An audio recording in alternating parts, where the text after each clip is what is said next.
লোকটার প্রতি এই কয়দিনে আমি সত্যিই দুর্বল হয়ে গিয়েছি। আমিও যে মানুষটাকে ভালোবাসি সেটা আমি বুঝতে পেরেছি। উনি কাছে এলে আমার বুক ধুকপুক ধুকপুক করে, নিঃশ্বাস নিতে কষ্ট হয়। আর সত্যিই তো, সে তো আমার অনুমতি ব্যতীত আমাকে ছুঁয়ে দেয়নি। আজ আমি ওনার চোখে আমাকে কাছে পাওয়ার ব্যাকুল আকুলতা দেখতে পাচ্ছি। প্রায় 2 ঘন্টা হতে চলল ওয়াশরুমে বসে আছি। তখনকার আমার কাজটা করাটা যতবার মাথাচাড়া দিয়ে উঠেছে, ততবার আমি লজ্জায় নিজের মুখ ঢাকছি। ছি, আমি নিজের অজান্তে কি করে বসলাম। ইস্যু পাখি, তুমি বের হবে নাকি আমি দরজা ভাঙবো? কি হলো বলো? আসছি। আমি ওনার ঠান্ডা থ্রেড শুনে আমি এক মুহূর্ত অপেক্ষা না করে দরজা খুলে বের হয়ে গেলাম। উনি আমার কাছে এসে গালে হাত দিয়ে বলে ওঠে, কি সমস্যা? I am your husband. যখন তখন যখন তখন চুমু খাবে, যা ইচ্ছে তাই করবে। মাঝে মাঝে আমিও সুযোগ পাবো। আর জান, এই একটু কিসিংয়ে এতটুকু, আর বাকি কাজ করলে তুমি তো। মিস্টার চৌধুরী, আপনি কিন্তু আমাকে আবার লজ্জা দিচ্ছেন। আমি কিন্তু আবার চলে যাব। না জান, যেতে হবে না, এবার আমি নিয়ে যাচ্ছি। উনি আমাকে হুট করে কোলে নিয়ে নিলেন। আমি ভয় পেয়ে ওনাকে জড়িয়ে ধরলে লোকটা ঠোঁট কামড়ে হেসে বেডে আমাকে শুইয়ে দিয়ে আমার উপর ঝুঁকে পড়ে। চোখ ছোট ছোট করে বলে, জান, I need you, badly need you পাখি, and I really love with you. Can I? লোকটার প্রতি এই কয়দিনে আমি সত্যিই দুর্বল হয়ে গিয়েছি। আমিও যে মানুষটাকে ভালোবাসি সেটা আমি বুঝতে পেরেছি। উনি কাছে এলে আমার বুক ধুকপুক ধুকপুক করে, নিঃশ্বাস নিতে কষ্ট হয়। আর সত্যিই তো, সে তো আমার অনুমতি ব্যতীত আমাকে ছুঁয়ে দেয়নি। আজ আমি ওনার চোখে আমাকে কাছে পাওয়ার ব্যাকুল আকুলতা দেখতে পাচ্ছি। ভাবনার ভেতর আবার উনি গলায় হাত দিয়ে দিলেন। আমার কোনো রেসপন্স না পেয়ে উনি উঠে যেতে চাইলে আমি ওনার হাত খামচে ধরি, খিচে বন্ধ করে ওনার বুকে মাথা গুজে দিই। লোকটা হেসে কানের কাছে মুখ নিয়ে ফিসফিস করে বললেন, এই অতৃপ্ত পিপাসাকে জাগিয়ে তুলে তুমি ঠিক করনি পাখি। Be ready my torture. কথাটা বলে উনি আমাকে টেনে নিলেন নিজের বুকে। চোখে মুখে ইচ্ছে মতো চুমু খেতে শুরু করলেন। আস্তে আস্তে এর দিকে অগ্রসর হয়ে ঠোঁট জোড়া চুষে নিতে লাগলেন। কাঁধের দিকে ওনা সরিয়ে কামড় বসিয়ে দিলেন।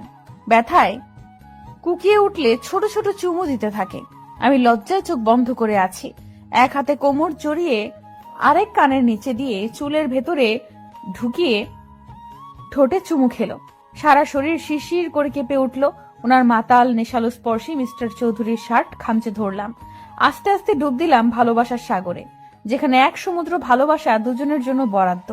চোখ বুজে পাড়ি দিলাম ভালোবাসার অতল সমুদ্রে। আজানের শব্দে ঘুম হালকা হলে চোখ পিটপিট করে তাকিয়ে দেখি মিস্টার চৌধুরীর বুকে শুয়ে আছি, যে এখন নিশ্চিন্তে ঘুমিয়ে আছে আমাকে জড়িয়ে। দুজনের শরীরে একটা চাদর ছাড়া কিছুই নেই। লজ্জায় মাথা নুইয়ে এদিক সেদিক হাতড়ে কিছু পেলাম না। মিস্টার চৌধুরী শার্ট নাগালে পেয়ে আপাতত সেটাই পরে নিলাম। নড়তে গেলেই বুঝতে পারলাম শরীরে অসহনীয় ব্যথা। ঠোঁট চেপে ব্যথা হজম করে ওনার বাহুবন্ধন থেকে নিজেকে মুক্ত করে নেওয়ার চেষ্টা করতে শুরু করলাম। কিন্তু হিতে বিপরীত হলো, উল্টো আমাকে জড়িয়ে ধরে আমার দিকে নেশালো চোখে তাকিয়ে আছে। এমন চাহনি উপেক্ষা করার ক্ষমতা আমার নেই। তাই লজ্জায় এদিক সেদিক তাকিয়ে কোনো মতে বললাম, কি কি দেখছেন? মিস্টার চৌধুরী, আমাকে ছাড়ুন।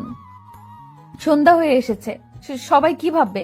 প্লিজ উফ, ইস্যু পাখি আর কিভাবে আমাকে সিডিউস করবে বলো তো? এমনিতেই তুমি যথেষ্ট খারাপ করেছো আমাকে, আর এখন এই হট ড্রেসে আমাকে কি আবার আক্রমণ করতে চাইছো? ছি, প্লিজ এসব বলা বন্ধ করুন। আজ আমি খুব খুশি পাখি, আমার জানকে আমি আজ আপন করে নিয়েছি। ফ্রেশ হতে হবে, প্লিজ আমাকে যেতে দিন। আর কিছু না বলে উনি চাদরটা নিজের কোমরে বেঁধে আমাকে কোলে তুলে নিলেন। একসাথে ফ্রেশ হব আমরা, আর সাথে তো আদর। বন্ধ করুন এসব বলা। লোকটা ইচ্ছে করে আমাকে লজ্জা দিয়ে নিজেও শাওয়ার নিয়েছে, সাথে আমাকেও জ্বালিয়েছে। দুজন একসাথে শাওয়ার নিয়ে বের হলে আমাকে বেডে বসিয়ে আমার চুল মুছিয়ে দিয়েছে। পেটে হালকা চিনচিনে ব্যথা অনুভব হতেই দাঁতে দাঁত চেপে শুয়ে নিলাম। শেষে আর না পেরে কেঁদে দিলাম। উনি আমার মাথা ওনার বুকে নিয়ে পিঠে হাত বুলিয়ে বলতে আরম্ভ করলেন, আই নো জান, তোমার কষ্ট হচ্ছে। ফার্স্ট টাইম তো পাখি, তাই এমন হচ্ছে। Please forgive me. আমার আরো সতর্ক হওয়া উচিত ছিল। কেঁদো না প্লিজ।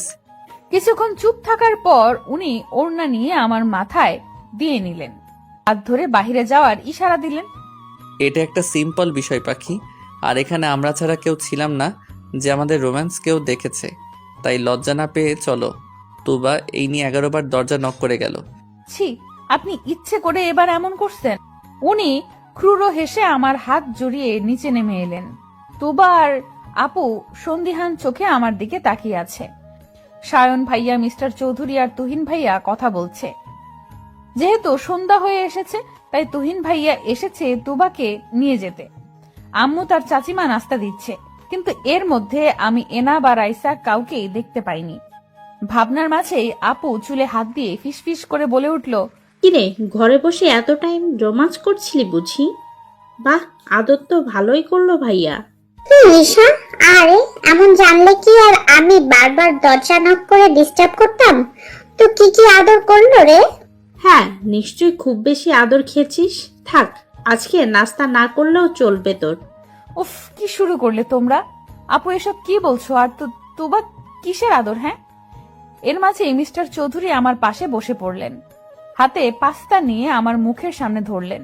অসহায় চোখে তাকাতেই বললেন, নো এক্সকিউজ বাকি, অনেকক্ষণ হয়েছে তুমি খেয়েছো, সো ফিনিশ ইট।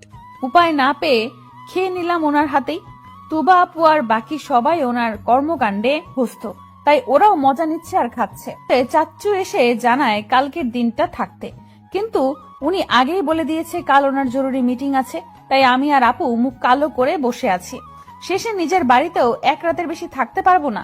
কথাবার্তা খুনসুটির মাঝেই সময় পার হয়ে যায়।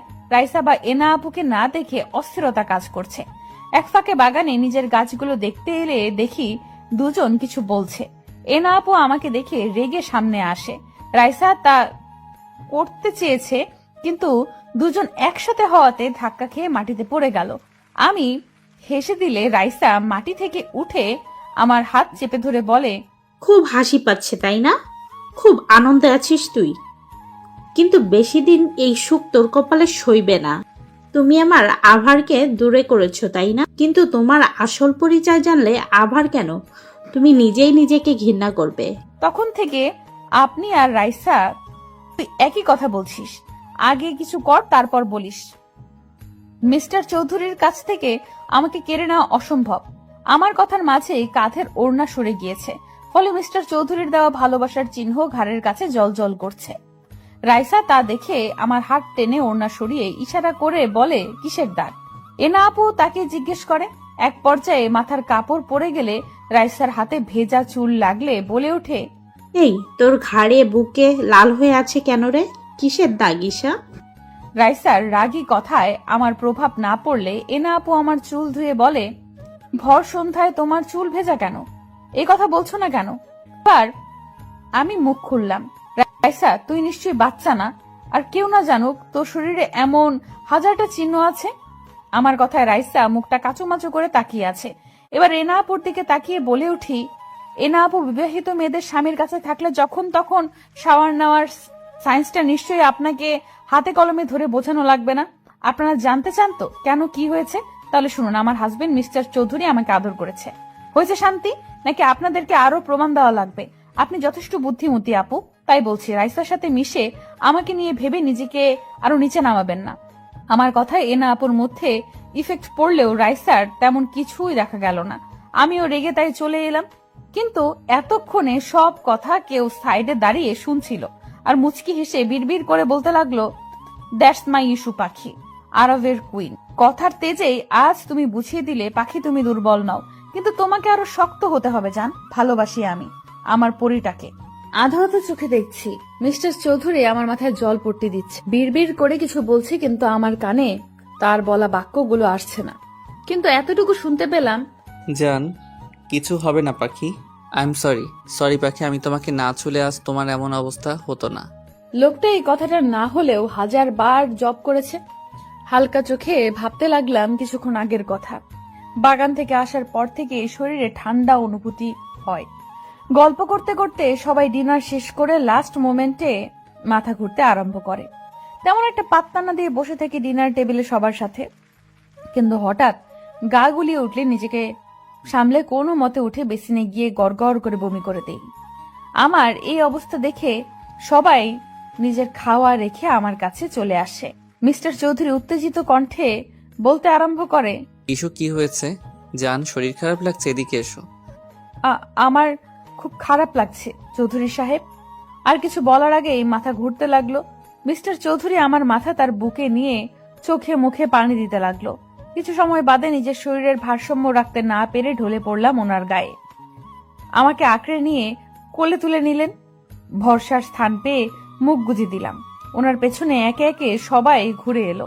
সায়ন, ডাক্তার মিতাকে ফোন করো আর গাড়ি পাঠিয়ে দে, ওনাকে নিয়ে আসবে। ইস্যু পাখির শরীর ঠিক নেই। হ্যাঁ ভাইয়া, এক্ষুনি করতেছি।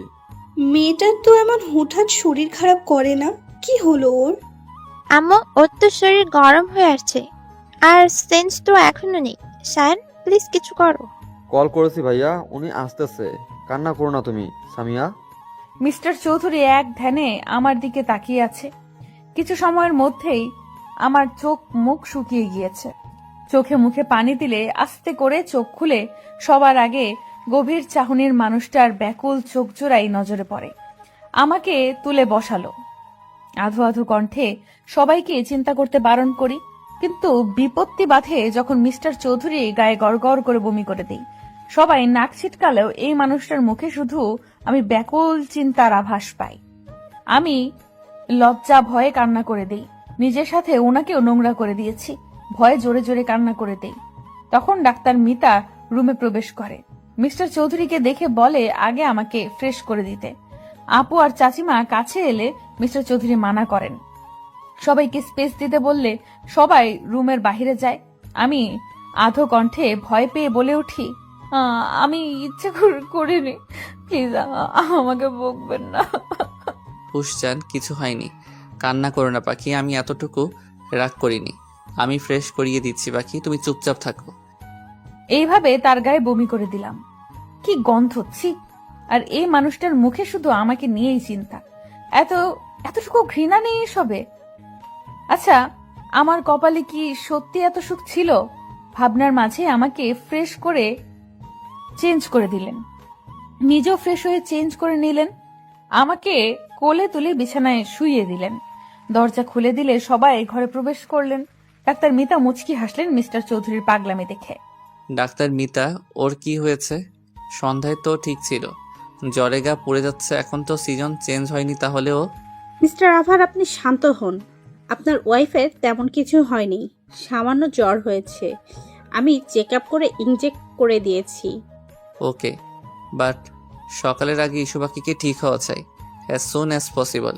আপনি এত চিন্তা করবেন না। ঠিক মেডিসিন আর আল্লাহর রহমত থাকলে এমনিতেই ঠিক হয়ে যাবে। Don't worry. আর আপনারা সবাই প্লিজ বাহিরে যান। এত লোক পেশেন্টের ঘরে থাকা ঠিক নয়। আচ্ছা, মিসেস চৌধুরী কি আগে থেকেই অসুস্থ ছিল বা শরীর খারাপ? নো ডাক্তার, ও সম্পূর্ণ ঠিক ছিল, বাট আজ প্রথম ইন্টিমেট হয়েছে তাই পেইন ছিল। বিকেলে শাওয়ার নিয়েছে, মেবি এই জন্য। Am I right doctor? Yes, you are intelligent mister Abhar. আসলে প্রথম দিনই তাই এমন হয়েছে। আর শাওয়ারের টাইমটাও ঠিক ছিল না। চিন্তা করবেন না, আমি মেডিসিন দিয়ে দিয়েছি। কথা শেষে আমার জ্বর চেক করে শরীরে মেডিসিন ইনজেক্ট করে দেয়। আমি ব্যথা ভুলে গভীর ঘুমে মগ্ন হয়ে পড়ি, কিন্তু তার আগে মিস্টার চৌধুরীর হাত আঁকড়ে ধরতে ভুলিনি। ডাক্তার মিতা মিস্টার চৌধুরীর দিকে তাকিয়ে মুচকি হেসে বললেন, মিসেস চৌধুরীকে খুব ভালোবাসেন তাই না? ভালোবাসি কিনা আই ডোন্ট নো, বাট আমার ভালো থাকার জন্য এই মেয়েটাকে ঠিক থাকতে হবে, না হলে আমার দুনিয়া এলোমেলো হয়ে যাবে। যেই আভার চৌধুরীর নাম শুনলেই সবাই কেঁপে ওঠে, সে যে একটা পিচ্চি মেয়ের প্রতি এতটা দুর্বল, এতটা পজিটিভ, সেটা কি সবাই জানে? আর মেয়েরা যারা আইকন আভার বলতে পাগল, তারা কি জানে? ডাক্তার মিতার কথায় উনি মুচকি হাসি দিলেন শুধু। ডাক্তার মিতা মিস্টার চৌধুরীদের ফ্যামিলি ডাক্তার, তাই ওনার সাথে মিস্টার চৌধুরীর স্বাভাবিকভাবেই আচরণ করে। ডাক্তার মিতা চলে গেলে সবাই ঘরে প্রবেশ করে, আমাকে দেখে যায়। সেন্সের কথা বললে মিস্টার চৌধুরী বলে, ঘুমের ওষুধ দেওয়া আছে, কাল ঘুম ভাঙবে। সবাই শান্তির নিঃশ্বাস নেয়, শুধু রাইসা ছাড়া। এনা আপুও এসেছে, কিন্তু রাইসার বলা কিছু কথা ওনাকে বারবার ভাবাচ্ছে। সবাই নিজের রুমে চলে গেলে মিস্টার চৌধুরী আমার কাছে এসে কপালে চুমু খায়, গলায় কিস করে বলে ওঠে, খুব কষ্ট হচ্ছে পাখি, আই এম সরি। আমি তোমাকে কষ্ট দিয়েছি, তোমার খেয়াল রাখতে পারিনি। মিস্টার চৌধুরী আমাকে ছুঁয়ে কথাগুলো বলার সময় ওনার ফোনে কল আসে। আমার দিকে তাকিয়ে ফোন রিসিভ করতেই শোনা যায় কারো কথা। স্যার, কিছু ইনফরমেশন পেয়েছি। 17 বছর আগে এখানে একটা বাচ্চা মেয়ে হারিয়ে গিয়েছিল, আর আপনাদের সন্দেহ ঠিক ছিল। মিস্টার রহমান আর মিসেস শাহানা মেয়ে ছিল, মেলা এসেছিল তারা। আর শোনা যাচ্ছে এখান থেকে আগেও বাচ্চা চুরি হয়েছে। একটা গ্যাং এই কাজ করে, প্রতি বছর বাচ্চা চুরি করে তারা। গুড, অনেক বড় কাজ করেছো তুমি। এর পুরস্কার তুমি পেয়ে যাবে। এরপর কি করতে হবে জানো নিশ্চয়ই। ফোন রেখে আমার কাছে এসে মিস্টার চৌধুরী ঝুঁকে যায় আমার উপর, ঠোঁটে হালকা চুমু খেয়ে বলে ওঠে, আমার পাখি, তোমার উপর আর কারো আঙ্গুল তোলার সাহস আমি দিব না। খুব শীঘ্রই তোমার জন্য বড় সারপ্রাইজ আছে জান। মেয়েটার কি হলো বলো তো? কি সুন্দর আমাদের সাথে সারাটা দিন হই হুল্লোড় করলো। আমার খুব চিন্তা হচ্ছে নিপা, মেয়েটা আমার সুখে থাকবে তো? তুমি শুধু শুধু চিন্তা করছো। আজ তো দেখলে আরব মেয়েটাকে কত ভালোবাসে, কি যত্ন নেয় মেয়েটার। সেটাই তো ভয় নিপা, মেয়েটা আসল পরিচয় জানলে যদি আরাব ওকে দূরে সরিয়ে দেয়, তাহলে তো ঈশা সহ্য করতে পারবে না। এমনিতেই মা বাবা ভালোবাসা পায়নি, এখন যদি তাও হারিয়ে ফেলে, মেয়েটা আবার নিঃস্ব হয়ে যাবে। আমি আরবের চোখে ঈশার জন্য অসীম ভালোবাসা দেখতে পেয়েছি। চিন্তা করো না, আরবকে কাল সবটা বলে দিও। এমনিতেই বিয়েটা যেই পর্যায়ে হয়েছে, তাই বলা হয়ে ওঠেনি। তাদের কথার মাঝেই দরজায় নক করার শব্দ পাই। চাচ্চু দরজা খুলে অবাক হয়ে বলে, বাবা, তুমি এত রাতে? ঈশা ঠিক আছে তো? কি হয়েছে আরাব? ঈশা ঠিক আছে যাচ্ছ? আর একটু কথা ছিল। সরি এত রাতে আসার জন্য। না না আরব, ভিতরে এসো বাবা। ঈশাকে? কি ওর পরিচয়? কোথায় পেলেন আপনারা ওকে? মিস্টার চৌধুরীর কথায় চাচ্চু চাচিমা ভয় পেয়ে যায়। ওনার গভীর কণ্ঠ বলছে উনি রেগে আছে। চাচ্চু ভয় পেয়ে মিস্টার চৌধুরীর হাত ধরে বলে, বাবা, ওর কোনো দোষ নেই, বিশ্বাস করো। মেয়েটা এসবের কিচ্ছু জানে না। আমি তোমাকে সব খুলে বলতেছি, প্লিজ বাবা, আমার মেয়েটাকে ভুল বুঝবে না তুমি। আহ, কি করছেন? এ আরাব আর ইস্যু পাখিকে এই সামান্য বিষয় ভুল বুঝবে এটা ভাবলেন কিভাবে? আমাকে সবটা বলুন। আমি দেখেছি আমার ইস্যুপরীকে এই বাড়িতে কিছু মানুষ কিভাবে ট্রিট করে। ঈশাকে আমরা কুড়িয়ে পেয়েছি আরব। কিন্তু চাচিমার কথায় মিস্টার চৌধুরীর কোনো ভাবগতি হলো না। মনে হয় উনি জানতেন চৌধুরী আর চাচি আর চাচিমা, চাচু আর চাচিমা একে অপরের মুখ চাওয়াচাওয়ি করছে ওনাকে স্বাভাবিক দেখে। চাচু নিঃশ্বাস নিয়ে বলতে শুরু করে, 17 বছর আগে আমরা পিকনিকে গিয়েছি, তখন নাবিলার নতুন বিয়ে হয়েছে। ও বাচ্চা কনসিভ করেনি, তাই মন মরা হয়ে থাকতো। কিন্তু আমার ভাই এই অবস্থা দেখে প্ল্যান করে একদিন সবাইকে পিকনিক নিয়ে ওর মন ভালো করবে। নিপা ও নাবিলাকে জোর করে নিয়ে নেয়। সারাদিন ঘোরাঘুরির পর রাস্তায় আমরা দেখি 3 কি 3.5 বছরের এক বাচ্চা কান্না করতেছে। গাড়ি থেকে নেমে ওকে জিজ্ঞাসা করলে কিছুই বলতে পারে না, শুধু মেলার কথাটাই ওর মুখে আসে। আশেপাশে খোঁজ নিয়ে জানতে পারি মেলায় আরেকটাও দূরে হচ্ছে, কিন্তু মেলায় গেলে দেখি চোর নিয়ে গন্ডগোল হচ্ছে। অনেক বাচ্চা নাকি হারিয়ে গিয়েছে। অনেক খুঁজেছি ওর বাবাকে, কিন্তু পাইনি বাবা। তারপর থানায় কমপ্লেন করলে বলে এত ছোট বাচ্চা রাতে কোথায় রাখবে, ওনারা খোঁজ করবে, তাই ওকে আমরা নিজের কাছেই রাখি। 5-6 দিন খোঁজ করার পর জানতে পারি সবাই তাদের বাচ্চা পেয়েছে, শুধু ঈশার খোঁজ কেউ করেনি। কিন্তু এ কয়দিনে নাবিলা নিজের বাচ্চার মতো মিশে যায় ঈশার সাথে। এভাবেই চলতে থাকে, কিন্তু কাউকে খুঁজে পায়নি। আস্তে আস্তে নাবিলা আর ফারুক নিজের মেয়ে বানিয়ে নেয় ঈশাকে। কিন্তু বিপত্তি বাধে 1 বছর পর, যখন নাবিলা কনসিভ করে। রাইসার জন্ম হলে নাবিলা ঈশাকে সহ্য করতে পারে না, ওকে দূরে সরিয়ে দেয়। আস্তে আস্তে আমার মেয়েটাও মা হারা হয়ে যায়। তবে ফারুক যথেষ্ট ভালোবাসতো ঈশাকে। ওর গায়ের পোশাক আর কথার ধরন আচরণে আমরা বুঝতে পেরেছি কোনো বড় ফ্যামিলির। কিন্তু নাম না জানায় আমরা ওর নাম দিলাম ঈশা। প্লিজ বাবা, আমার মেয়েটাকে জানতে দিও না, এসবের শেষ হয়ে যাবে এসব শুনলে। চিন্তা করবেন না, আমার পরি আমার কাছে রানীর মতো এসেছে। আমার কাছে সে ভালোবাসার পুতুল হয়ে থাকবে। এতটুকু কষ্ট ওর হবে না। আমার মেয়েটাকে একটু ভালোবেসে দেখো, ও কাউকে কষ্ট দিবে না। আচ্ছা চাচ্ছু, এমন কোনো এভিডেন্স আছে বা কিছু যেটা ঈশার সাথে ছিল? ওর কাছে কিছু ছিল? হ্যাঁ হ্যাঁ আছে, ওর ড্রেসগুলো আমরা হারিয়ে ফেলেছি, কিন্তু ওর একটা পেন্ডেন্ট আছে যেটা ওর গলায়, আর বডি মার্ক হিসেবে ওর বাঁ হাতে 2টো তিল আছে। ঈশার গলায় মানে ওই যে পরি দেয়া স্টোন পাথরের পেন্ডেন্ট? হ্যাঁ বাবা, ওইটা ছোটবেলায় ওর সাথেই ছিল। মিস্টার চৌধুরী সন্ধ্যার কথা ভাবতে লাগলো, যখন আমাকে ঘাড়ে কামড়ে দেওয়ার সময় সেই পেন্ডেন্টে ব্যথা পেয়েছে, আর আমি খিলখিল করে হেসে দিয়েছি।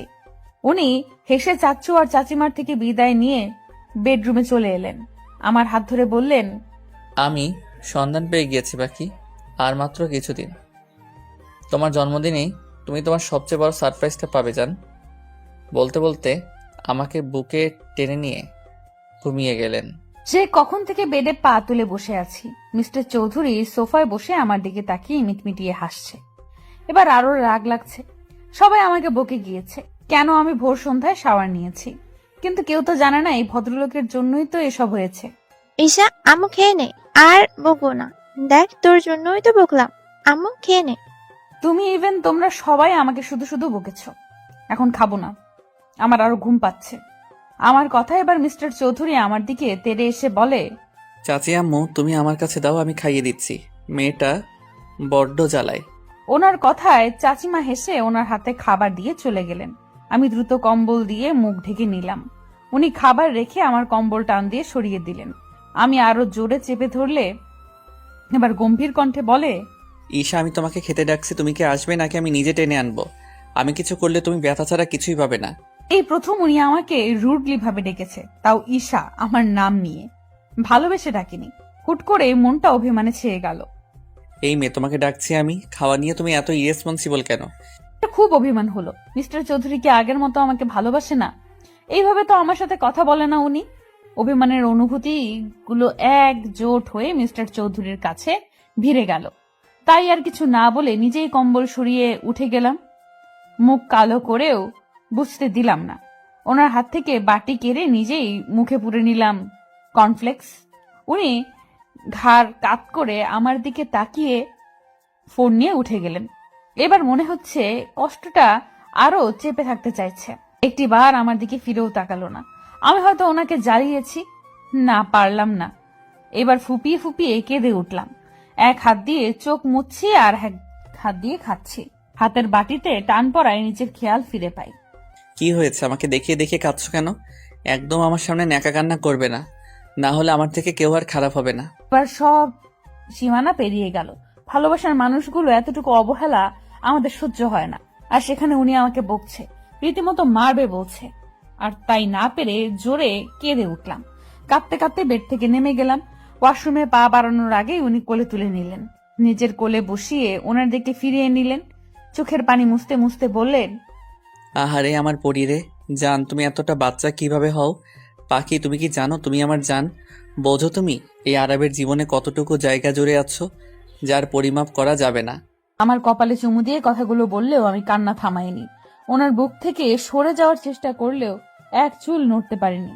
বুকের মাঝে আরো চেপে ধরলেন। এবার আমি ফুপিয়ে কেঁদে উঠলাম। আমি যা জান, আপনি আমাকে আর ভালোবাসেন না। আমি কাল আপনাকে খুব জ্বালিয়েছি, তাই না? আপনার গায়ে বমি করেছি, তো তাই এভাবে বকলেন তো? আচ্ছা, আমি হুশ জান, একদম না। আমি তোমাকে খুব ভালোবাসি পাখি। আর আমি তো আমার ইস্যু পাখিকে একটু কাঁদাতে চেয়েছি, দেখতে চেয়েছি যে আমার অভিমানীটা কিভাবে রেগে যায়। সরি জান। কথা বলবো না আপনার সাথে। আমার নাম ঈশা, কোনো জান পাখি বা পাখি না। আপনি এইসব নামে আর ডাকবেন না। আর আপনি আমাকে মারবেনও বলেছেন। কথা শেষ করে কেঁদে দিলাম। উনি আরেকটু গভীর ভাবে জড়িয়ে নিলেন। গালে নাক ঘুষে বললেন, এতটুকু সামান্য বকাতেই এই অবস্থা? আর যদি অন্য কিছু বলতে যেতাম তাহলে তো আজ এখানে সাগর বয়ে যেত। সরি পাখি, আমি রেগে যাওয়ার অভিনয় করেছি মাত্র। কিভাবে আমার জানকে আমি সজ্ঞানে কষ্ট দিব? তাহলে এভাবে আমাকে ডাকলেন কেন? ও, এবার বুঝেছি, এই জন্যই মহারানীর মুড অফ হয়েছে। জান, তোমাকে ভালোবাসি। এভাবে আর বলবো না। Sorry baby.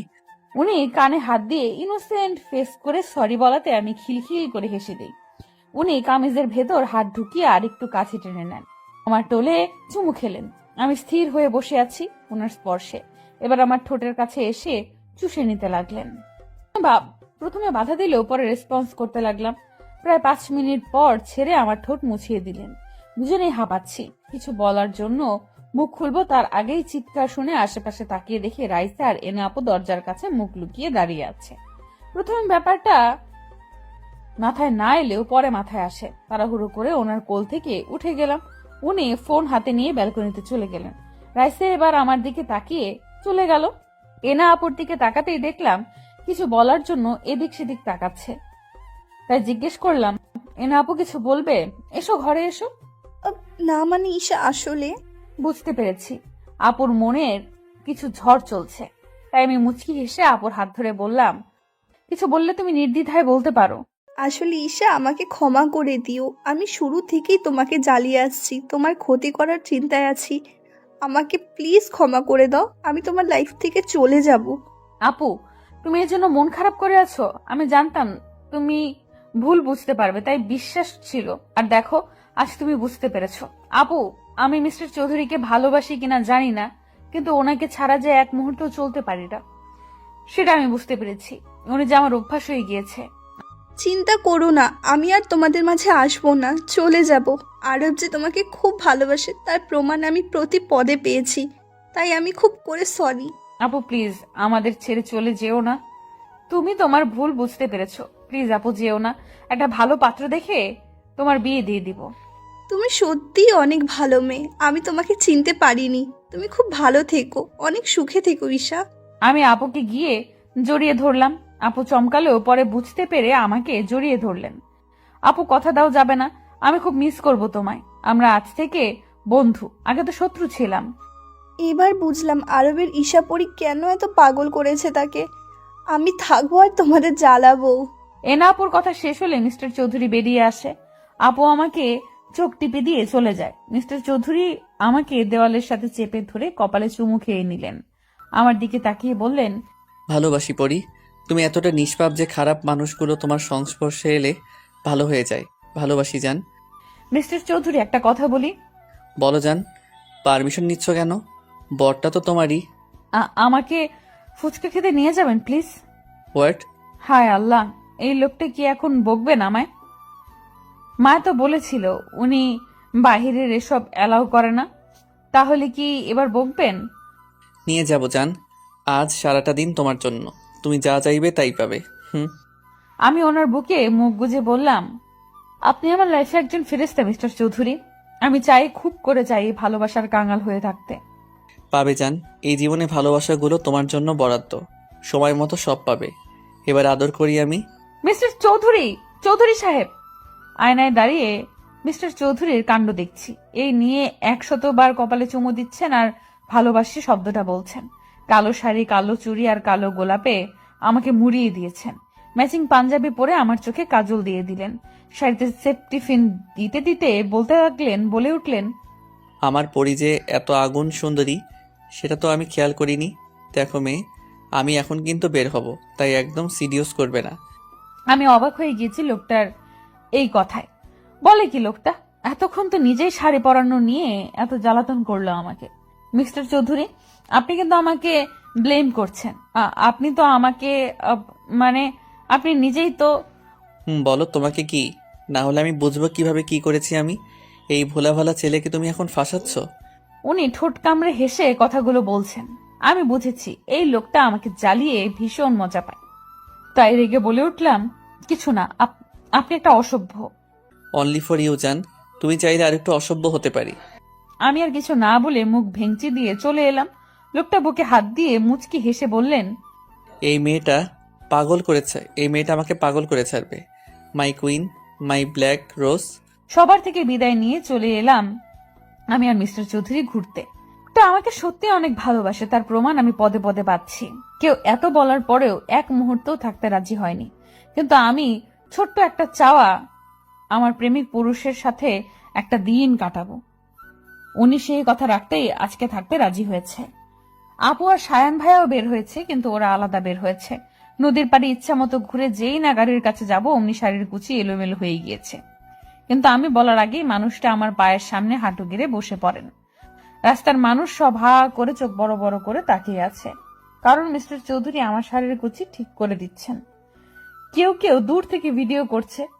কাছে ঘেঁষার সাহস আপাতত কারণ নেই, কারণ চারিপাশে ওনার গার্ডে ভর্তি। মিস্টার চৌধুরী শুনছেন? জান।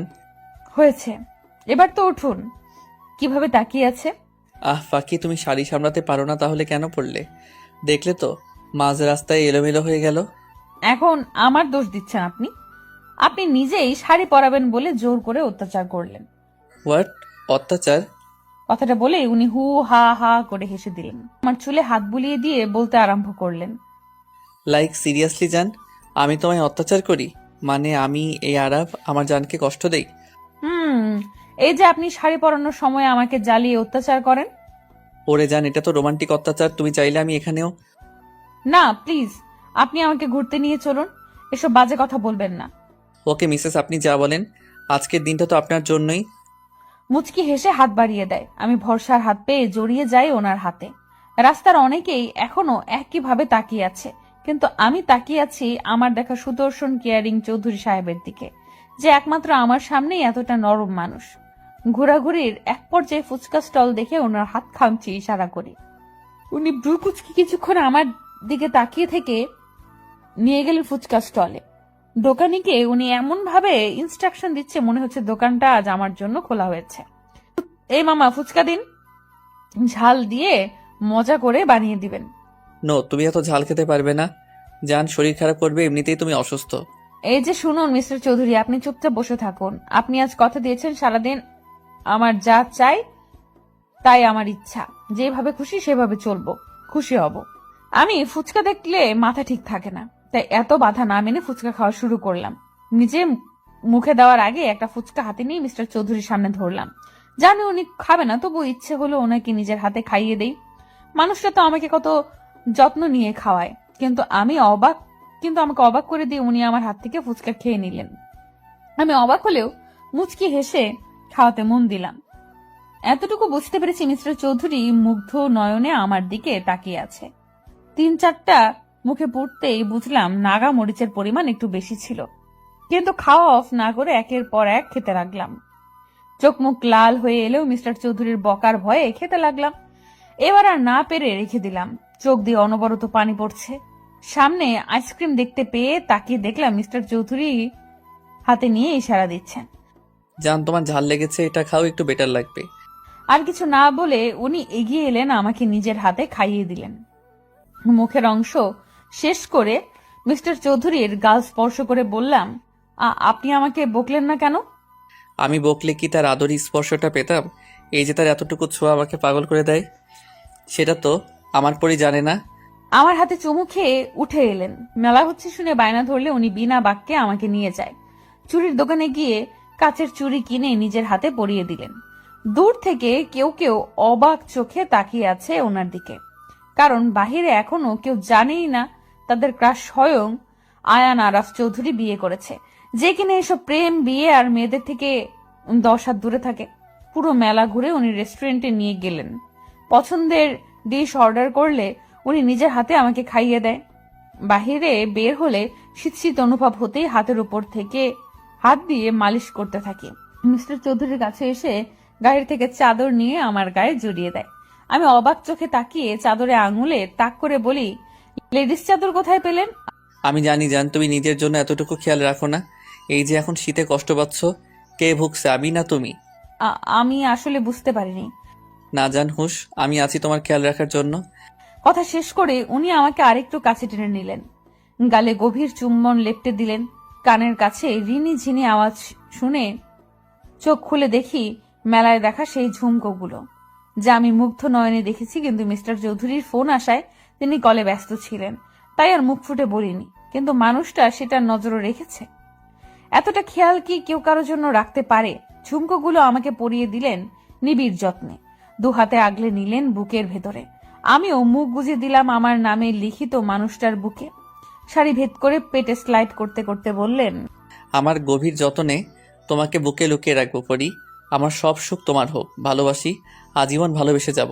তোমার জন্য এই মিস্টার চৌধুরীর জীবন আর তার ভালোবাসা সারা জীবন লিখিত থাকবে। সেদিনের পর কেটে গিয়েছে প্রায় 1 সপ্তাহ। আজ মিস্টার চৌধুরী নিজে আমাকে আর মায়াকে ভার্সিটি দিয়ে আসবে। টেনশনে ছিলাম, না জানি লোকটা আমাকে পড়তে দেয় কি না। কিন্তু আমার ধারণাকে সম্পূর্ণ ভুল প্রমাণ করে উনি নিজেই আমাকে পড়ার অনুমতি দিয়েছে। ওনার কাজে আম্মু আর আব্বু ভীষণ খুশি, কিন্তু এর বদলে উনি গুনে গুনে প্রায় 100 চুমু খেয়েছে। লোকটার বাচ্চামোটা দেখে আমি প্রতিটি পদে তার প্রতি নতুন করে প্রেমে পড়ি। জান, I am ready. Are you ready baby? একটু ওয়েট করুন, চুলটা আটকে গিয়েছে। দেখি আমি ঠিক করে দিচ্ছি। এভাবে করলে তোমার চুল তো ছিঁড়ে যাবে কাম পাখি। আমি ওনার সামনে দাঁড়াতে লোকটা আলতো হাতে আমার চুল স্পর্শ করে ছাড়িয়ে দিলেন। আমি মুগ্ধ নয়নে তার দিকে তাকিয়ে আছি। উনি মুচকি হেসে ইশারা করতে আমি হুট করে পা উঁচিয়ে ওনাকে জড়িয়ে ধরি। উনি প্রথমে অবাক হলেও হালকা হেসে আমাকে আঁকড়ে নেয়, কানে চুমু খেয়ে বলে, আজ নিজে থেকে জড়িয়ে ধরলে যে শরীর খারাপ লাগছে। উফ মিস্টার চৌধুরী, আমি কি এখন জড়িয়ে ধরতেও পারি না? সবসময় কি আমার শরীর খারাপ থাকে? আচ্ছা সরি জান, তুমি তো জানো পাখি তোমার চুপ থাকা শরীর খারাপ আমাকে কতটা পোড়ায়। কথা বলার মাঝেই মায়ার চিৎকার অনুসরণ করে দেখি মায়া চোখ ঢেকে দাঁড়িয়ে আছে। আমি সরে যেতে চাইলেও উনি আমাকে আরো কাছে টেনে নিয়ে আসেন। মায়ার দিকে দৃষ্টি দিতেই বলে উঠে, সরি বড় ভাইয়া, সরি ইস্যু, আমি খেয়াল করিনি, মাই মিস্টেক। তুই নক করিসনি কেন? আমি খেয়াল করিনি, আসলেই আমার লেট হয়ে গিয়েছিল। মিস্টার চৌধুরী, আপনি ছাড়ুন না প্লিজ, সত্যি তো দেরি হচ্ছে, আর আপনি ইচ্ছে করে দেরি করাচ্ছেন। দেরি করিয়ে আমার তো লাভ হলো না জান, সেই তো একটু এই আপনি থামুন, আপনি এত নির্লজ্জ কেন? হ্যাঁ, সামনে আপনার বোন দাঁড়িয়ে আছে আর আপনি ওর সামনেই এসব বলছেন। এই আমি কিছু দেখিনি আর শুনিও নি। কন্টিনিউ বড় ভাইয়া, সময় দিয়ে গেলাম, লাস্ট 10 মিনিট তোমাদের। কথাগুলো বলেই মায়া আমাকে চোখ টিপ দিয়ে চলে গেল। মিস্টার চৌধুরী আমার দিকে তাকিয়ে ফ্লাইং কিস ছুড়ে দিয়ে চেপে ধরলেন। দেখলে তো 10 মিনিট সময় আছে, আর এই সময়ে তো অনেক কিছু করা যায়, তাই না পাখি? ভাই বোন দুটোই এক, লুচু টাইপ। আর কিছু বলার সুযোগ না দিয়ে উনি হ্যাচকা টানে আমাকে সামনে নিয়ে এলেন। আমার কোমর দুহাতে উঁচিয়ে ধরলেন। আমি জানি এখন এই মানুষটার মনে কি চলছে, তাই পায়ের পাতায় ভর দিয়ে ওনার কাঁধ খামচে ধরলাম। চোখ বন্ধ করে অপেক্ষা করছি মিস্টার চৌধুরীর স্পর্শ নেওয়ার জন্য। উনি ঘাড় কাত করে হেসে মিলিয়ে দিলেন দুই ওষ্ঠদ্বয়, এমন ভাবে চুষতে থাকলেন যেন কোনো সুধা পান করছেন। ঘড়ির কাঁটা জানান দিচ্ছে সময় পেরিয়ে যাচ্ছে, কিন্তু ওনার ছাড়ার নাম নেই। তাই আমি হাত পা ছোড়াছুড়ি করতেই আমাকে ছেড়ে দিলেন। আমার ঠোঁট মুছিয়ে দিয়ে বললেন, উফ পাখি, আই এম কন্ট্রোললেস। আমাকে তুমি কিন্তু ইচ্ছে করে এবার সিরিয়াস করছো। আপনি ইচ্ছে করে এভাবে বারবার আমাকে জ্বালাতন করছেন। আপনি আর আমাকে কিস করবেন না। ও তাই, আচ্ছা কিস করব না, কিন্তু হ্যাঁ রোম্যান্স তো করতেই পারবো, তাই না পাখি? আপনি কি যাবেন নাকি আমি চলে যাব? অসভ্য মার্কা কথাগুলো আপনি আর বলবেন না কিন্তু। আচ্ছা যান, চলুন এবার। আমার হাত ধরে নিচে নেমে গেলেন। আম্মু আব্বুর দিকে দোয়া নিয়ে বেরিয়ে গেলাম। আব্বু আম্মুর থেকে দোয়া নিয়ে বেরিয়ে গেলাম। আমি মায়া একসাথে যাব ভেবেছি, কিন্তু আজ বিয়ের প্রথম যাব, তাই উনি নিজেই ড্রপ করে দিবেন। ভার্সিটির সামনে গাড়ি দাঁড় করাতে উনি কপালে চুমু দিয়ে চলে গেলেন। আমি আর মায়া ভার্সিটিতে প্রবেশ করতেই তুবা এসে হাজির হলো। গল্প করতে করতে ক্লাসরুমে যাওয়ার পথে খেয়াল করলাম অনেকেই অবাক চোখে আমার দিকে তাকিয়ে আছে। ভাবতে মনে পড়লো কাল মিস্টার চৌধুরীর আর আমার ঘুরতে যাওয়া, শাড়ি ঠিক করে দেওয়া, মেলায় হাত ধরে ঘোরার কিছু মুহূর্ত ভাইরাল হয়েছে। এই নিয়ে কিছুদিন কানাঘোষা বের হতেই উনি প্রেস মিডিয়া ডেকে সবাইকে আমার পরিচয় দেন। সবাই শুভেচ্ছা জানালেও মিস্টার চৌধুরীর প্রোফাইল ঘুরে দেখি মেয়েদের আত্মচিৎকার। মেয়েরা রীতিমতো সেই বলে কমেন্ট বক্স ভরিয়ে ফেলেছে। ওনার ভেরিফাইড পেজে আমাদের বিয়ের ছবি সহ কিছু কাপল পিক দিয়ে আমাদের বিয়ের খবর জানিয়েছেন। এই জন্যই সবাই আমার দিকে এভাবে তাকিয়ে আছে। অস্বস্তি নিয়ে কোনো মতে কথা শেষ করার পর বের হতে নিলে থার্ড ইয়ারের সেই মেয়েগুলো পথ আটকে দাঁড়ায়। বাহ বাহ, এই রূপ দিয়েই বুঝি বড়লোক ছেলেদেরকে ফাঁসাও? আগে তো ভোলাবালা সেজেছিলে, এখন হঠাৎ এত ঢং বেড়ে গেল। হ্যাঁ, নইলে ভাব, না হলে এর মতো মেয়েকে কিভাবে সব মেয়েদের ক্রাশ আইকন বিয়ে করবে? How funny. কথাগুলো বলা মাত্রই সবাই হেসে দিল। এবার মায়া আর তুবা ক্ষিপ্ত দৃষ্টিতে তাকিয়ে বলতে আরম্ভ করে, এই যে সমস্যা কি তোমার? মানুষের ভালো দেখতে পারো না তাই না? আমার ভাইয়া বিয়ে করেছে তাতেই খুব চলছে তাই না? অন্যের খুঁত না ধরে নিজে ঠিক হও। সারাদিন মানুষের পিছনে লেগে থাকাই তো তোমাদের কাজ। নেক্সট টাইম থেকে ভেবেচিন্তে কথা বলবে। এই, তোমাদের পাওয়ার আছে বলেই কি যা ইচ্ছা করবে নাকি? মুখ আছে তাই কথা বলবো। আর কয়টা ছেলেকে ফাঁসিয়েছো এইভাবে? আমার প্রিয় মানুষটা আমাকে শিখিয়েছে, যখন নিজের দোষ না থাকে, কেউ ইচ্ছে করে ছোট করতে চায়, তখন তাকে সুযোগ দেওয়া উচিত নয়। সে যেই হোক, তাকে তার জায়গাটা বুঝিয়ে দিতে হয়। তাই আমি বুকে হাত ভাঁজ করে বললাম, ও রিয়েলি? আচ্ছা, আমি ফাঁসিয়েছি? তবে এসো, তোমাকেও কিছু টিপস শিখিয়ে দেই। আমার কথায় মায়া আর তুবা মুখ টিপে হাসলেও মেয়েগুলো রাগী চোখে তাকিয়ে আছে। আমি মুখ ভেঙচি দিয়ে চলে এলাম। কিছুটা শান্তি অনুভব করছি। সত্যি তো, আমি কেন অন্যের তেতো কথায় কান্না করব? কেন কষ্ট পাবো? মনে মনে মিস্টার চৌধুরীকে ধন্যবাদ দিতেই ফোনে কল এলো। স্ক্রিনে তাকাতেই দেখি প্রিয় মানুষটার নাম্বার জলজল করছে। সময় ব্যয় না করে রিসিভ করার সাথে সাথেই উনি বলে উঠলেন, ভালোবাসি বউ, জীবনের সবটা জুড়ে শুধু আপনার বসবাস। আর ঠিক এইভাবেই কিছু মানুষকে অ্যাভয়েড করে চলতে হয়। আপনি কিভাবে জানলেন? আর হঠাৎ করে এমন কথাই বা কেন বলছেন? আপনি কি আমার আশেপাশেই আছেন চৌধুরী সাহেব? আশেপাশে বলছো? তুমি তো আমার প্রতিটা নিঃশ্বাস জুড়ে আছো। মিস ইউ পাখি। আমিও মিস করছি আপনাকে চৌধুরী সাহেব। উনি মুচকি হেসে ফোনটা বুকে জড়িয়ে নিলেন। আপনার প্রতিটা নিঃশ্বাস আমার কানে প্রতিফলিত হচ্ছে। শুনেছি ভালোবাসার মানুষ নাকি কাছে এলে রংহীন জিনিসগুলো সুন্দর লাগে। আমার ব্যাপারে কি তা হচ্ছে নাকি? চোখ বন্ধ করতেই মিস্টার চৌধুরীর চেহারা ভেসে উঠল। আজকে প্রত্যেকটা মানুষের মনে অস্থিরতা আর চিন্তা কাজ করবে, কারণ মিস্টার চৌধুরীর ভোটের রেজাল্ট আজ দিবে। পার্টি ক্লাবে মানুষটা শান্ত হয়ে বসে আছে। তার মধ্যেও কম চিন্তা কাজ করছে না। মানুষটা কয়েকটা দিন যে পরিশ্রম করেছে তা সকলের চোখেই পড়েছে। সারা দিন রাত পরিশ্রম করেও মানুষটা একটা মুহূর্তের জন্য আমার যত্ন নিতে ভোলেনি। আস্তে আস্তে যে মানুষটার মায়ায় গভীরভাবে জড়িয়ে পড়েছি তা আমি বেশ ভালো বুঝতে পারছি। আর কিছুক্ষণের মধ্যে ফল প্রকাশ হবে। তাই বাড়ির প্রত্যেকটা মানুষ টিভির স্ক্রিনে তাকিয়ে দোয়া করছে। অবশেষে ফল প্রকাশ করার জন্য কাউন্টডাউন শুরু হলে আমার হাত পা কাঁপাকাঁপি শুরু হয়ে যাবে। ভাবনার মাঝেই মায়া ইয়াহু বলে চিল্লিয়ে আমাকে জড়িয়ে ধরে। টিভি স্ক্রিনে চোখ দিতেই জানতে পারি বিপুল ভোটে জয়ী হয়ে এবার এর পলিটিক্স নেতার পদটা মিস্টার চৌধুরী পেয়েছে। আনন্দে পুরো বাড়ি গমগম করছে। আম্মু আমায় জড়িয়ে ধরলো। সামনে তাকিয়ে দেখছি আমার প্রিয় প্রেমিক পুরুষের মুখে বিশ্বজয়ের হাসি, যেখানে তাকে সম্মানও জানানো হচ্ছে। এর মধ্যে মনে হলো, আচ্ছা আমিও যদি আজ ওনাকে একটা সারপ্রাইজ দিয়ে চমকে দিতে পারি। তাই মায়াকে ডেকে নিয়ে প্ল্যান করলাম। আজ ওনার দেওয়া শুভ্র শাড়ি, হালকা সাজে, কাচের চুড়ি আর খোলা চুলে ওনার বাগানের কাঠগোলাপ, ব্যাস রেডি হয়ে আম্মু আর আব্বুকে বলে বেরিয়ে গেলাম। গার্ড যেতে চাইলেও আব্বুর থেকে কড়া পারমিশন নিয়ে তাদের ছাড়াই বেরিয়ে গেলাম। গল্প করতে করতে পার্টি ক্লাবের সামনে চলে এলাম। গাড়ি থেকে নামতেই চোখ বন্ধ করে ভাবতে লাগলাম, আচ্ছা আমাকে দেখলে কি উনি চমকে যাবেন, খুশি হয়ে জড়িয়ে ধরবেন? ভাবনার মাঝেই হাতে টান পড়ায় বাস্তবে ফিরি। মায়ের দিকে তাকিয়ে দেখি নিচে বসে আছে। কি হলো? কিভাবে হলো? এইসব ভাবনা চিন্তা সাইডে রেখে যেই না ওকে তুলতে যাব, অমনি কতগুলো কালো পোশাক পরিহিত মানুষ এসে আমাকে টানতে লাগলো। টেনে গাড়িতে তুলে নিল। সাই সাই করে গাড়ি চলতে লাগলো বহুদূর। এর মধ্যেই হইচই পড়ে গেল। মিস্টার চৌধুরী দৌড়ে এসে মায়াকে তুলে নিলেন। কিছু জিজ্ঞেস করার আগে মায়া কেঁদে বলে উঠল, ভাইয়া, ঈশাকে ফিরিয়ে দে প্লিজ। মানে? ওরা ঈশাকে নিয়ে গেছে, প্লিজ ওকে নিয়ে আয়। মায়া কান্না করে কথাগুলো বলার এক পর্যায়ে মিস্টার চৌধুরী ওনার চুলে হাত বুলিয়ে ঘাড় কাত করে বাঁকা হাসে। আমি গাড়িতে হাত পা ছোড়াছুড়ি করছি, কিন্তু লোকগুলো আমাকে থামাতে না পেরে মুখে রুমাল চেপে ধরলেন।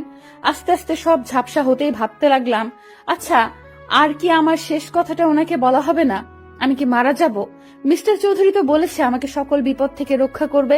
তাহলে কি আসবে উনি? এসে আমার কপালে চুমু খেয়ে আমাকে জড়িয়ে নিয়ে বলবেন, ভালোবাসি যান, সে আমার মায়াবতী? শুনতে পাবো কি তার মুখে এই বাক্য? আর কিছু ভাবতে পারলাম না। তার আগে ঢলে পড়লাম ঘুমের কোলে। চোখ খুলতেই নিজেকে আবিষ্কার করি অন্ধকার রুমে। হাত পা নাড়াতেই দেখি দড়ি দিয়ে চেয়ারে বাঁধা পড়ে আছি। চারিপাশে চোখ বুলিয়ে দেখি ভেতরে আলো আসার ছিটে ফোটাও নেই, কিন্তু মাথার উপর ছোট্ট একটা লাইট রয়েছে, যা দ্বারা আমার সামনে বসে থাকা লোকটাকে দেখতে পাচ্ছি। সাথে বন্দুক নিয়ে গার্ড দাঁড়িয়ে আছে। আমি এদিক সেদিক তাকাতেই সামনে বসা লোকটা বন্দুক ঘোরাতে ঘোরাতে বললেন, বাহ, পাখি জ্ঞান ফিরেছে। খবরদার এই নামে আপনি ডাকবেন না। কি ক্ষতি করেছি আমি? আমাকে কেন এখানে নিয়ে এসেছেন? ছাড়ুন বলছি। বাহ আরাফ, এই বউ তো দেখি তার মতো তেজ আছে মেয়ের। I like it baby. সাবধান করছি, আপনি ফের এই নামে ডাকলে জিপ টেনে ছিঁড়ে ফেলবো। Oh really? একটু পর বস এলেই বুঝবে কে কাকে কি করে। এদের কথায় এতটুকু বুঝতে পেরেছি এর লিডার অন্য কেউ, কিন্তু আমাকে এখানে তুলে আনার আসল উদ্দেশ্য কি হতে পারে? আর মিস্টার চৌধুরীকে জানেন আমি এখানে? খুঁজে পাবে তো? ভাবনায় মত্ত থাকা অবস্থায় কারো বস সম্বোধনের সামনে তাকাই। এ কি, উনি এখানে? অবাক হয়ে ভাবছি, এই লোকটাকে তো আমি চিনি। উনি আর কেউ না, স্বয়ং আমার ভার্সিটির ইংলিশ টিচার বিহান স্যার। যদিও দুদিন ওনার চাহনিতে আমি বাজে একটা আভাস পেয়েছি, কিন্তু এতটা পাত্তা দেইনি। উনি আসতে সবাই দাঁড়িয়ে গেল, আমার দিকে হালকা ঝুঁকে বললেন, wow miss Isha, I'm crush on you. ইস, আবার তোমার প্রেমে পড়ে গেলাম। Just shut up. আমি আপনার স্টুডেন্ট আর আপনি আমাকে এখানে জোর করে তুলে নিয়ে এসেছেন। হ্যাঁ, কারণ আমি ভালোবাসি তোমায় সেই প্রথম দেখা থেকেই। আর আমি তোমাকে বিয়ে করতে চাই, খুব সুখী রাখবো, ট্রাস্ট মি। চুপ করুন আপনি। আপনি একজন শিক্ষক, তাই যথেষ্ট সম্মান করি, কিন্তু এখানে তুলে এনে আপনি মোটেও ঠিক করেননি। উফ, এই কারণে তো ভার্সিটিতে সবাই রিজেক্ট করে। তোমার চোখে লেগেছে, একদম ইউনিক তুমি। ভালোবাসি তোমাকে ঈশা। আপনি শুনতে পাচ্ছেন না? বিবাহিত আমি। আর একবার এই কথাগুলো বলে নিজেকে কুলুষিত করবেন না, ছেড়ে দিন আমায়। আমার কথায় বিহান স্যার জোরে জোরে হাততালি দিয়ে হেসে বলে ওঠে, ও তাই, তাহলে তোমার প্রেমিক পুরুষের নাকের ডগা থেকে তুলে নিয়ে এলাম। ধরতে পেরেছে আমায়? আর এখন আমি বিয়ে করব তোমায়। তোমার এই রূপ লাবণ্য আমাকে পাগল করেছে। এত মেয়ে দেখেছি, ছুঁয়েছি, কিন্তু তোমার মতো এত সুন্দর পাগল করা মেয়ে আমার চোখে কখনো পড়েনি। ছি, ছাড়ুন আমায়। এতটা নীচ আপনি? একদম আমার কাছে ঘাসার চেষ্টা করবেন না। খুলে দিন আমার হাত, ছাড়ুন বলছি। চিৎকার করে লাভ নেই, কেউ এই গভীর জঙ্গলে তোমাকে বাঁচাতে আসবে না। আগে তোমার বিয়ে করে খাঁচায় পুরব, তারপর তোমাকে ইচ্ছার বিরুদ্ধে হলেও নিজের করে নেব। আর তোমার আরাব আর আসবে না। খুঁজে পেলেও তবে তো আসবে, তাই না? সত্যিই কি আসবেন না মিস্টার চৌধুরী? আমাকে এই নরক থেকে উদ্ধার করবে না? এই অসৎ মানুষটা কি আমাকে সত্যি বাজেভাবে ছুড়ে দিবে? এই কাজে নিয়ে আয়, এক মুহূর্ত দেরি করা যাবে না, পাখি উড়ে যাবে। বস, শাড়ি গহনা এসব? নো নো, ভুল করেও দেরি করা যাবে না। আর আগে বিয়ে হোক, তারপর সব হবে। আর এমনিতে বিয়ে কোণে শাড়ি পরিহিতই আছে। করব না আমি বিয়ে, ছাড়ুন বলছি। আমি বিবাহিত। আপনি এগুলো কেন করছেন? করব না এই বিয়ে। একজন বিবাহিত মেয়েকে আপনি বিয়ে করবেন? এতটা পাপ করবেন না প্লিজ। বিয়ে বিয়ে বিয়ে, কিসের বিয়ে, কার বিয়ে? আজ এক্ষুনি তোমাকে বিয়ে করব।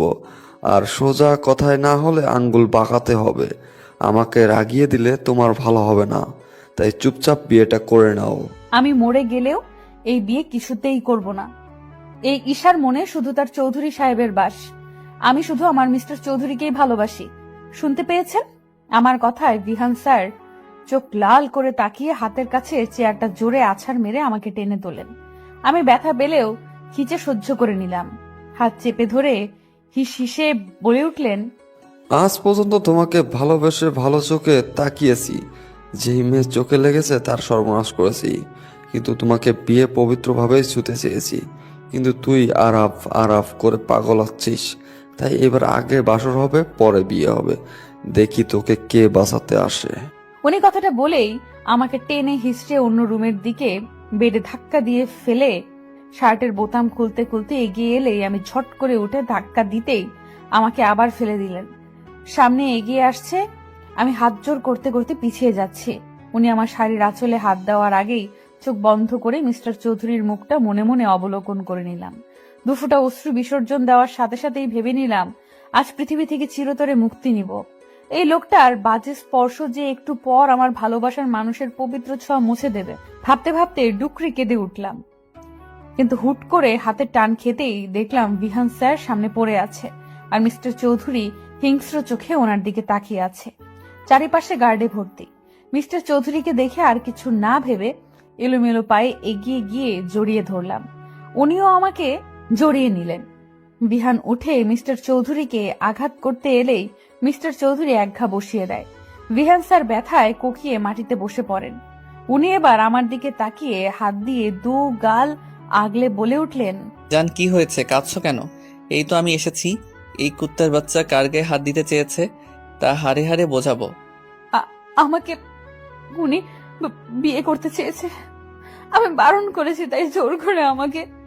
ভয় নেই পাখি, তোমাকে যে ছুতে চেয়েছে তার প্রত্যেকটা অঙ্গ আমি জ্বালিয়ে দিব। কার বুক থেকে তোমাকে ছিনিয়ে নিতে চেয়েছে সেই মাসুলও আজ দিবে। ও কি জানে না তুমি আমার মায়াবতী? মিস্টার চৌধুরী রাগে চিল্লিয়ে কথাটা বলেই আমাকে সরিয়ে গার্ডের হাত থেকে রড নিয়ে ইচ্ছামতো পিটাতে লাগলেন। আমি মুখে হাত দিয়ে ভয়ে কান্না করছি। বিহান স্যার ব্যথায় চিল্লিয়ে হাত জোর করে কান্না করছে, কিন্তু উনি থামছে না। তার মুখে একটাই বুলি, কেন আমাকে বাজেভাবে ছুতে চেয়েছে। কিন্তু এভাবে তো স্যার মরে যাবে। অবশ্য তাতেও ওনার মাথা ব্যথা নেই। আমি তাই পেছন থেকে মিস্টার চৌধুরীকে জড়িয়ে ধরলে উনি থেমে আমার গালে হাত দিয়ে বলে, না জানি ভুলটা দ্বিতীয়বার করো না। ওই জানোয়ার তোমাকে স্পর্শ করতে চেয়েছে, আমার থেকে আলাদা করতে চেয়েছে। ছেড়ে দিন না, ওনাকে মরে যাবে। আর ছেড়ে দিব? তাহলে তো 27টা মেয়ে মুক্তি পাবে না। তাদের কষ্টের কাছে এর মরে যাওয়া নিছক পানি সমান। মানে? আজ শুধু তোমাকেই না, এই জানোয়ার ভার্সিটির আরো নিরীহ মেয়েকে তুলে নিয়ে রেপ করেছে। আর শুধু তাই না, ও ভিডিও করে ব্ল্যাকমেইল করেছে। কতগুলো নিষ্পাপ প্রাণ শেষ হয়েছে তার ধারণা নেই জান। এসব সহ্য না করতে পেরে অকালেই আত্মহত্যা করেছে তোমার মতো পবিত্র ফুলগুলো। আর আজ সব সীমানা অতিক্রম করেছে তোমাকে ছোঁয়ার চেষ্টা করে। উনি এতক্ষণ রেগে কথাগুলো বললেও শেষ কথাটা ঘাড় কাপ করে বললেন। এবার আর কিছু না বলে উনি আমাকে হ্যাচকা টানে নিজের দিকে ঘুরে জড়িয়ে ধরলেন। কিছু বুঝে ওঠার আগেই গুলির শব্দে নিস্তব্ধ হয়ে যায় চারিপাশ। 3টে শব্দ আমাকে ঘিরে ধরেছে। ঘুরে তাকানোর আগেই আরেকটু চেপে ধরে কানের কাছে মুখ নিয়ে বললেন, নো, এভাবেই থাকো। তুই সহ্য করতে পারবে না, রক্তে তোমার ফোবিয়া আছে। কথা শেষেই সাহেল ভাইয়ার দিকে তাকিয়ে কড়া গলায় বললেন, এই কিটটাকে জঙ্গলের গভীরে রেখে এসো, যেখানে পশুরা এই পশুকে ছিঁড়ে খাবে। কথা শেষ করে উনি আমাকে কোলে তুলে নিলেন। আমিও দুর্বল থাকার কারণে গলা জড়িয়ে ধরলাম। গাড়িতে নিয়ে বসিয়ে দিলেন। দুম করে গাড়িতে ঢুকে দরজা লাগিয়ে দিলেন। আমি কিছু বলার আগেই বড় বড় শ্বাস হাত উঁচিয়ে থামিয়ে দিলেন। রাগে চোখে তাকিয়ে বললেন, কার পারমিশন নিয়ে তুমি বের হয়েছিলে? আজ যদি আমি ঠিক সময় না আসতাম কি হতো ধারণা আছে তোমার? Speak up damn it. ওনার চিৎকারে ভয় পেলেও ওনাকে শান্ত করার জন্য ধরতে গেলে হাত সরিয়ে দেয়। আমি আবার ছুতে গেলে একই কাজ করে। তার মিনমিনিয়ে গলায় বললাম, আর হবে না, আর অবাধ্য হব না আপনার কথায়। প্লিজ আমাকে। চুপ, আজ তুমি একটা কথা বলবে না। আমার চোখের সামনে যেন না দেখি তোমায়। বেশি চালাকি করতে কে বলেছিল তোমায়? তুমি জানো না তোমার কাছে আমার রুহু আটকে আছে? এতটা অবুঝ কেন তুমি, ইস্যু পাখি? আমি আর কিছু না বলেই মিস্টার চৌধুরীর গালে টুপ করে চুমু খেয়ে নিলাম। আমি জানি এখন এইভাবেই ওনাকে শান্ত করতে পারবো। চুমু দিয়ে জড়িয়ে ধরে বললাম, শান্ত হন, আমি ঠিক আছি। আপনি ছাড়া আমাকে ছোঁয়ার অধিকার কারণ নেই। আমি কিছু বলতে চাই, সেজেছি আপনার শুভ্র পরি। মিস্টার চৌধুরী শুনছেন? কথা বলবেন না? ভালোবাসি যে, আমি আপনাকে ভালোবাসি চৌধুরী সাহেব। আমার সবটা জুড়েই আপনার বসবাস। আমার কথায় মিস্টার চৌধুরী নিঃশব্দে হেসে আমাকে কাছে টেনে নিলেন। ঘাড়ে চুমু খেয়ে বললেন, এমনিতে দুর্বল, তার উপরেই বাক্য। কেন পাখি, কেন তুমি এভাবে জিতে যাও? প্রতিটা পদে তুমি আমাকে দুর্বল করে জিতে যাও। আমিও ভালোবাসি জান, আর তুমি শুধু আমার। ওনার কথায় আমি শান্তির নিঃশ্বাস নিলাম। অবশেষে আমি আমার ভাবনার বাক্য তাকে শুনিয়েছি। আমার ভালোবাসার পুরুষকে আমি নিজের করে পেয়েছি, যে একান্তই আমার। আজ আমার জীবনের একটা বিশেষ দিন, কিন্তু কারো পাত্তাই পাচ্ছি না। এমনকি মিস্টার চৌধুরী আজকেই নাকি দুবাই যাবে 2 দিনের জন্য। তাই মন খারাপ করে বসে আছি। আচ্ছা, কারোরই কি মনে নেই আজকে কি? এমনকি মিস্টার চৌধুরীরও না। বেডে বসে ভেবেই চলেছি কি করব। মিস্টার চৌধুরী দিব্যি আমার সামনে ব্যাগ প্যাকিং এ মত্ত। আমি মুখে আঙুল দেওয়ার আগেই বলে ওঠে, এই মেয়ে, সেদিন না মুখে আঙ্গুল দেওয়ার জন্য পানিশমেন্ট দিলাম, আজ আবার মুখে হাত দিচ্ছ? হ্যাঁ, ওটা আপনার পানিশমেন্ট ছিল। সিরিয়াসলি? আপনি সারা রাত আমাকে জ্বালিয়ে মেরেছেন, ছি। আর এসব আপনার পানিশমেন্টের ধরন? জান, লুক, আমি যে তোমাকে টোকাও দিব না এটা আমি খুব ভালো জানি। তাই রোমান্টিক পানিশমেন্ট দেই, তাও সেই জোর করে কাছে টেনে নিতে হয় তোমাকে। আর রাতে জ্বালায় তোমার কষ্ট হয় বুঝি। আমি তাই রাতের সাথে আজ থেকেও দিনে রোমান্স করব। কাম পাখি, শুরু করি। ঠোঁট কাটা লোক, চুপ থাকুন। আমি এখন আপনার কাছে যাই আর আপনি আমাকে। আমি তোমাকে? বলো জান, তোমার মুখে শুনতে চাই। Speak up. কিছু না। দরজার সাইডে গিয়ে কোনো মতে কথাটা বলে মুখ ভেঙচি দিয়ে দৌড়তে। নির্ঘাত আমাকে পেলে এখন আবার লজ্জায় ফেলবে। কিন্তু যাওয়ার আগে মিস্টার চৌধুরীর হাসির আওয়াজ আমার কর্ণকহর হয়। আমিও মুচকি হেসে আপুর রুমে যাই, কিন্তু যেতেই শুনতে পাই, সায়ান, আমি আর খাবো না, আমার ভমিটিং হচ্ছে। তুমি আমাকে প্রমিস করেছো জোর করবে না। শামু বেবি প্লিজ খেয়ে নাও, দেখো না, না খেলে তো বাবু কষ্ট পাবে। আচ্ছা তুমি কি খাচ্ছ বলো? আবার তুমি আমাকে টর্চার করছো। আমি এবার আম্মুকে বলে দিব। আচ্ছা আর খেতে হবে না, জাস্ট ওয়ান বাইট। আমি এখন মাত্র 1.5 মাসে প্রেগনেন্ট, আর তুমি এতেই এমন করছো। আর যদি 9 মাস হয় তখন কি করবে? কি করব, আদর করে দেব, আর তখন যত্ন আরো বেশি করব। আমার একটা মাত্র বউ বলে কথা। সায়ান ভাইয়া কথাটা বলেই আপুকে জড়িয়ে ধরে। দরজার আড়ালে দাঁড়িয়ে ওদের দুষ্টু মিষ্টি ভালোবাসা দেখে হেসে দিলাম। না, ওদের আর বিরক্ত করে কাজ নেই, তাই মায়ার ঘরে রওনা দিলাম। মাঝে পথে ভাবছি আনন্দে কি সুন্দর 2টি মাস পার হয়ে গিয়েছে বিয়ের। হ্যাঁ, 2টি মাস পেরিয়েছে আমাদের বিয়ের। আপু এখন 1.5 মাসের প্রেগনেন্ট। এ নিয়ে বাড়িতে খুশির সীমানা নেই, কিন্তু কারোর ভালোবাসা এতটুকু কমেনি আমার জন্য, উল্টো বেড়েছে। মা বাবা ভাই বোন সবার ভালোবাসা আমাকে মুড়িয়ে রেখেছে। আর সাথে তো আমার চৌধুরী সাহেব আছেন। যখন তখন মাথায় ফুল গুজে দেওয়া, চুড়ি পরিয়ে ভালোবাসি বলা, হুটহাট রাতে ঘুমের মাঝে কোলে নিয়ে ছাদে চন্দ্রবিলাস করা, ছোটখাটো সারপ্রাইজ, কিছুর কমতি নেই আমার জীবনে। আমি সত্যিই খুশি। এই 2 মাসে এনা আপুর সাথে আমার সম্পর্ক অনেকটাই গভীর হয়েছে। আজকাল এনা আপু আমাদের সাথে জমিয়ে আড্ডা দেয়। প্ল্যান মাফিক আপুর একটা বেবি শাওয়ার করবে। সেদিন আবির ভাইয়া আর মায়ার এঙ্গেজমেন্ট করা হবে, কিন্তু কোনো একটা কারণে সেটা আপাতত স্থগিত আছে। তুবা আর তুহিন ভাইয়ার মধ্যে আপাতত যুদ্ধ চলছে জেলাসি নিয়ে। ভাবতে ভাবতেই মায়ার ঘরে এসে গেলাম, কিন্তু সেখানে দেখি এনা আপু আছে, কিছু নিয়ে প্ল্যানিং করছে মনে হচ্ছে। তাই গিয়ে বসতেই চুপ হয়ে গেল। কি হয়েছে রে মায়ু, তুই চুপ হলি কেন? এনা আপু তোমরা কি প্ল্যানিং করছিলে? আমি কিছু না। তুই এখানে কেন? ভাইয়া না আজ চলে যাবে? বিকেলে তো তুই ভাইয়াকে সময় দিতে পারিস। হ্যাঁ ঈশা, যাও, আরফকে সময় দাও। আমরা তো আছি, তুমি যাও, পরে এসো। কি হলো, এমন বিহেভ করছে কেন ওরা? আর কিছু না ভেবে উঠে গেলেই মেইড আসে। ম্যাম, আপনাকে বড় স্যার ডাকছে। যাও যাও, দেখেছো তোমার প্রেমিক ডাকছে, যাও। ধ্যাৎ, কি বলো? লজ্জা পেয়ে রুমে চলে এলাম। রুমে ঢুকতেই মিস্টার চৌধুরী দেওয়ালের সাথে চেপে ধরে, থুতনিতে গভীর চুম্বন দিয়ে দিলেন। দূরে সরে ঘড়ির দিকে তাকিয়ে বললেন, জান কাম ফার্স্ট, লাঞ্চ করতে হবে, বিকেলে বের হব আমি। আপনি চলে যাবেন? সত্যি কি 2 দিন পর আসবেন? জান, খুব ইম্পর্টেন্ট না হলে তোমাকে ছেড়ে যেতাম না আমি। মিস করবে বুঝি। সাবধানে থাকবেন প্লিজ। মন খারাপ করে না জান, আমি চলে আসবো খুব আর্লি, সো ডোন্ট প্যানিক। মন খারাপ হলেও মিস্টার চৌধুরীর সামনে মিথ্যে হাসির ঝুলিয়ে লাঞ্চ করে নিলাম। সত্যি বলতে ওনাকে খুব মিস করব। ওনার কথায় কথায় জড়িয়ে ধরা, চুমু খাওয়াকে খুব মিস করব। 2 দিন আমার কাছে যে 2 যুগের সমান যাবে তা আমি বেশ ভালোই বুঝতে পারছি। লাঞ্চ শেষে সময় পেরিয়ে গেলে মিস্টার চৌধুরী সবার থেকে বিদায় নিয়ে চলে যায়। আমাকে এই সেই বুঝিয়ে যায়, কিন্তু মন যে মানে না। তাই রুমে ঢুকে খালি রুমে চোখ বুলিয়ে ডুকরে কেঁদে উঠি। নিচে বসে পড়ি, বেডশিট আঁকড়ে কান্না করার এক পর্যায়ে হিচকি উঠে যায়। ঘাড়ে কারোর স্পর্শ পেয়ে তাকিয়ে দেখি মিস্টার চৌধুরী। ওনাকে পেয়ে এক মুহূর্ত দেরি না করে জড়িয়ে ধরি। কাঁদতে কাঁদতে বলি, আপনি এসেছেন? খুশ জান, কি করছো? এভাবে কান্না করছো কেন? আমি চলে আসবো 2 দিন পর, আর তারপর তোমার জন্য বিশাল সারপ্রাইজ আছে।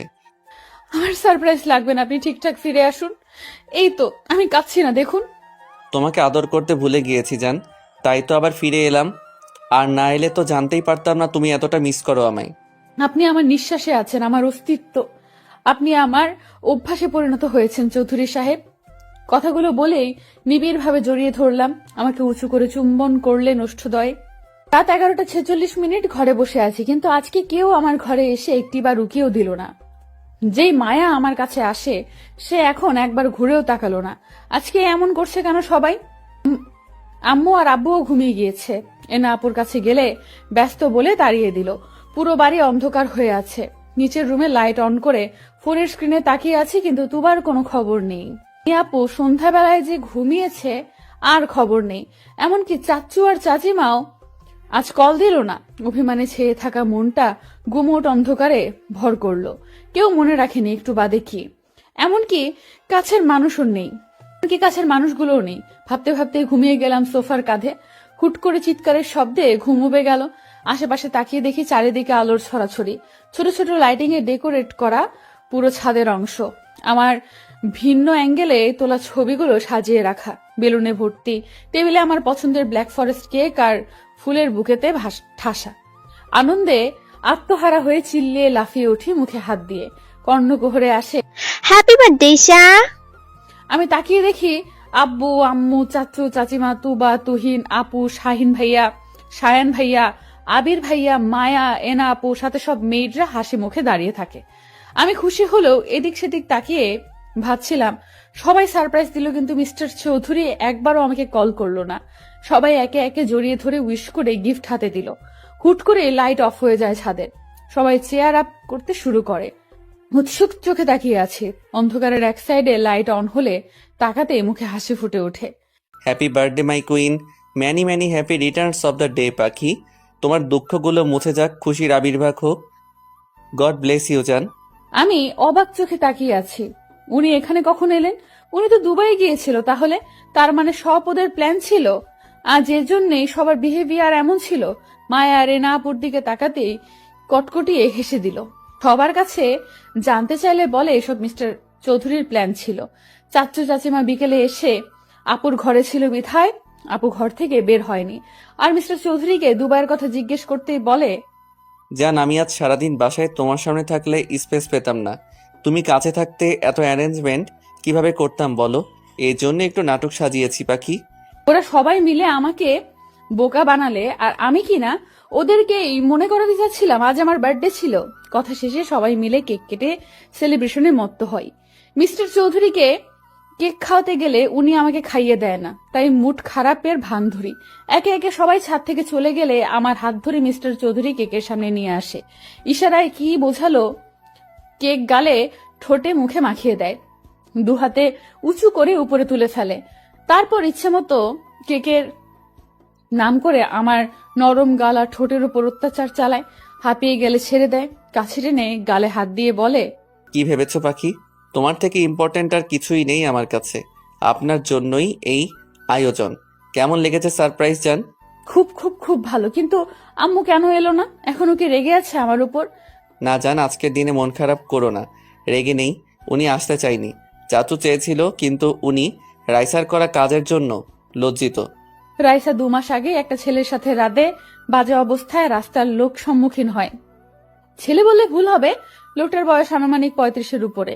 এই অবস্থায় মানুষজন রাইসাকে লোকটার সাথে জোর করে বিয়ে দিয়ে দেয়। রাইসা অবশ্য মন খারাপ করেনি, উল্টো বুক ফুলিয়ে বলেছে টাকা যথেষ্ট আছে লোকটার, তাই ওর সমস্যা নেই।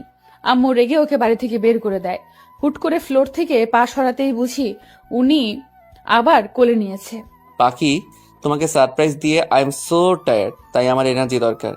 আর এখন আমি তাই করব। ছি ছি, ছাড়ুন, বেশরম লোক। আবার আপনি ছি। আর কিছু না বলে উনি বাঁকা হেসে রুমে নিয়ে এলেন। বেডে শুইয়ে দিয়ে দরজা লাগিয়ে দিলেন। কাছে এসে ওড়না টেনে নিলেন। বাধা দিলাম না আমি। ভালোবাসার মানুষটা কাছে টেনে নিচ্ছে, তাই আমিও জড়িয়ে গেলাম তার বাঁধনে। অতঃপর আবারও একটি রাত সাক্ষী হলো ওনার ভালোবাসা নামক অত্যাচার জ্বালাতনের। স্তব্ধ হয়ে সামনে তাকিয়ে আছি, যেখানে 3টে মানুষ কিছু খুঁজে পাওয়ার খুশিতে কাটছে। চারিপাশে মানুষের গমগমে পরিবেশেও আমার ধ্যান জ্ঞান সব জুড়ে বিচরণ করছে প্রায় 100 খানেক প্রশ্ন। টলটলে চোখে ভাবতে লাগলাম কিছু সময় আগের কথা। আজ আমার জন্মদিন উপলক্ষে সারা বাড়িতে খুশির ছড়াছড়ি। এত বছরে কোনো দিন এত বড় সেলিব্রেশন হয়নি। ওই আপু, চাচু আর চাচিমা ছোটখাটো ভাবেই আমাকে আনন্দ দেওয়ার জন্য ঘরোয়াভাবে অনুষ্ঠান করত। কাল চাচু, চাচিমা, তুবা, তুহিন ভাইয়া কাউকেই রাতের বেলা বাড়ি ফিরতে দেয়নি উনি। সকালে সুন্দর খুনসুটি মুহূর্ত কাটিয়ে মিস্টার চৌধুরীর দেওয়া ভালোবাসা অনুভব করি। আস্তে আস্তে বেলা বাড়তে থাকে। বিকেলে মিস্টার চৌধুরীর শপে শপিং ব্যাগ দেখে ইশারা করতেই বলে, জান, আজ এই ড্রেসটা পরবে তুমি, আর আমি নিজের হাতে সাজিয়ে দিব তোমায়। ওকে পরি। ড্রেস? আপনি আবার শাড়ি এনেছেন চৌধুরী সাহেব? এত শাড়ি, এত ড্রেস, এগুলো তো পরে শেষ করা মুশকিল। আমি পরে মনে হচ্ছে আমার বাচ্চারাও পড়তে পারবে বড় হয়ে। বাচ্চা? আমাদের বাচ্চা? ইউ মিন টু সে তোমার আমার বাচ্চা? শুরু হয়েছে আবার আপনার? ইচ্ছে করে আবার লজ্জা দিবেন তাই তো? আমার কথায় মিস্টার চৌধুরী হেসে দিয়ে আমাকে কাছে টেনে নিলেন, পেটে হাত দিয়ে বললেন, তুমি নিজেই একটা বাচ্চা, আর এখন তুমি বাচ্চা ক্যারি করতে পারবে? অবশ্য সুবিধা আমার হবে, আমার বউকে বেশি বেশি আদর করার সুযোগ পাবো। আবার শুরু করেছেন আপনি। আমি আর আসবো না এই রুমে, এক্ষুনি বের হয়ে যাব। আপনি শুধু শুধু আমাকে জ্বালাতন করেন। কথা শেষ করে এক মুহূর্ত না দাঁড়িয়ে চলে এলাম। উনি মুচকি হেসে বিড়বিড়িয়ে বললেন, সারপ্রাইজ আছে পাখি, তোমার কষ্টের অবসান আজ হবে, আর মাত্র কিছু সময়ের অপেক্ষা মাত্র। আপাতত আয়নার সামনে মুখ গোমড়া করে বসে আছি।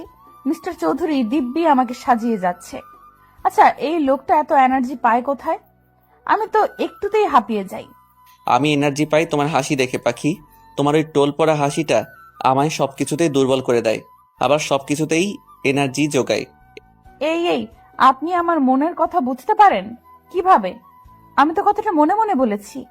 অবাক হয়ে কথাটা বলতেই উনি ঝুঁকে চোখে চুমু খেয়ে আবার আমার হাত ওনার বুকের বাঁ পাশে রেখে নিঃশ্বাস নিয়ে বললেন, এই হার্টবিটের গতি দেখেছো পাখি? তোমার নামে সে এত দ্রুত চলন করে। আমার মনে একমাত্র নারীর বসবাস যে আমার বুকে বক্ষ পিঞ্জিরায় থাকে, তার সব কথা, হাসি কান্না আমাকে জানান দেয় সে কি চায়, কি চলছে তার মনে। বুঝলে পড়ি? আমি আমার হাত সরিয়ে নিয়ে উঠে পড়লাম। ওনাকে কিছু বলার সুযোগ না দিয়ে পা উঁচু করে ওনার শার্টের কলার খামচে ধরে মিলিয়ে দিলাম ওষ্ঠদ্বয়। মিস্টার চৌধুরী দু হাতে আমাকে আরেকটু উঁচু করে নিলেন। প্রায় মিনিট খানেক পরে ছেড়ে দিয়ে দুজনে হাঁপাতে লাগলাম। ওনার বুকে মাথা রেখে চোখ বুজে বলতে আরম্ভ করলাম, আপনি আমার সুখ, আমার বিশ্বাস, আস্থা, আমার জীবনের শ্রেষ্ঠ পাওয়া। ভালোবাসি, আমি খুব ভালোবাসি চৌধুরী সাহেব। বউ, এভাবে বলো না। আমি কিন্তু আদর করা শুরু করলে আজ আর কোনো পার্টি হবে না। সো মিসেস চৌধুরী, আপনি কি তাই চাচ্ছেন? চুপ করুন। আপনি কি সারাদিন এসবের জন্য প্রিপেয়ার্ড থাকেন? সারাদিন মুখে খালি অসভ্য কথা। আমার কথায় মিস্টার চৌধুরী কানে হাত দিলেন, আয়নার সামনে বসিয়ে আবার মেকআপে মন দিলেন। Black floor touch gown, black diamond ornaments, চুলগুলো পাফ সাইড করে ছেড়ে দিয়েছেন। সব শেষে ব্ল্যাক রোজ গুজে দিলেন। আয়নায় তাকিয়ে মিষ্টি হাসি উপহার দিতেই উনি বুকে হাত দিয়ে বললেন, উফ মাই ব্ল্যাক কুইন, এত প্রেমে কেন ফেলছো তুমি? এত বারবি ডল কেন লাগছে পাখি? Love you so much my জান। হয়েছে, এবার আপনি কি যাবেন আর রেডি হবেন না?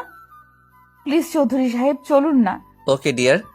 মিস্টার চৌধুরী আমার সাথে ম্যাচিং করে ব্ল্যাক স্যুট পরেছে, রোলেক্স ওয়াচ, কপালে ছড়িয়ে পড়া চুলগুলো হালকা চাপদারিতে লোকটাকে সুপুরুষ লাগছে। আমি ওনার কাছে গিয়ে হালকা হেসে বললাম, মাশাআল্লাহ, আপনাকে খুব সুন্দর লাগছে চৌধুরী সাহেব। তোমার কাছে আমি যে কিছুই না জান, তুমি আমার রানী, আমার পরী। এই আরাফকে যে তোমার চোখে লেগেছে এই অনেক, না হলে আমার যে কি হতো। আবার আমার কথায় লোকটা হেসে দিয়ে আমার হাত জড়িয়ে নিয়ে নিচে নিয়ে এলেন। নিচে নামতেই চোখে পড়লো সবাইকে। সবাই একদম সেজে গুজে হাসি মুখে তাকিয়ে আছে। পুরো বাড়িতে আলোর সজ্জার রমরমা সাজ। বাড়ি ভর্তি মানুষ গিজগিজ করছে। নিচে নামতেই সবাই প্রশংসা করলেন ওনার চয়েস আর আমাকে সাজিয়ে তোলার প্রতিভায়। মিস্টার চৌধুরী প্রেস মিডিয়ার সামনে আবারও আমাকে পরিচয় করিয়ে দিলেন। কেক কাটার সময় হতেই দেখলাম আম্মু, রাইসা আর একটা বয়স্ক লোক আমার সামনে এসেছে। যতটুকু মনে পড়ছে ইনি রাইসার হাজবেন্ড। কিন্তু এ কি, রাইসার চেহারার হাল কি হয়েছে? মিস্টার চৌধুরী এবার আমার হাত ধরে সবার মাঝখানে নিয়ে এলেন। মাইক হাতে নিয়ে বলতে শুরু করলেন, লেডিস অ্যান্ড জেন্টলম্যানস, আপনারা হয়তো ভাবছেন আয়ান আরাফ চৌধুরী হঠাৎ করে আপনাদের সবাইকে প্রেস নিয়ে কেন ইনভাইট করলো, তাই তো? ওনার কথায় সবাই হ্যাঁ বোধক মাথা নাড়তেই উনি আমার এক হাত নিজের হাতে পুরে নিয়ে বললেন, মাই মিসেস ঈশা চৌধুরী সবাই এখন নিশ্চয়ই চিনেন। অনেকদিন ধরে একটা গুঞ্জন তৈরি হয়েছে আমি হঠাৎ বিয়ে কেন করেছি। সেদিন প্রেস ডেকে আমি ব্যাপারটা ক্লিয়ার করার পর সবাই নিশ্চিন্ত হলেও কিছুদিন যাবৎ আমার ওয়াইফের জন্ম পরিচয় নিয়ে কথা বলছে। এটা লিক করেছে কে সেটাও আমি বের করেছি, কিন্তু এখন আমি আপনাদেরকে একটা সত্যির সম্মুখীন করব। ওনার কথায় আমি হালকা কেঁপে উঠলাম।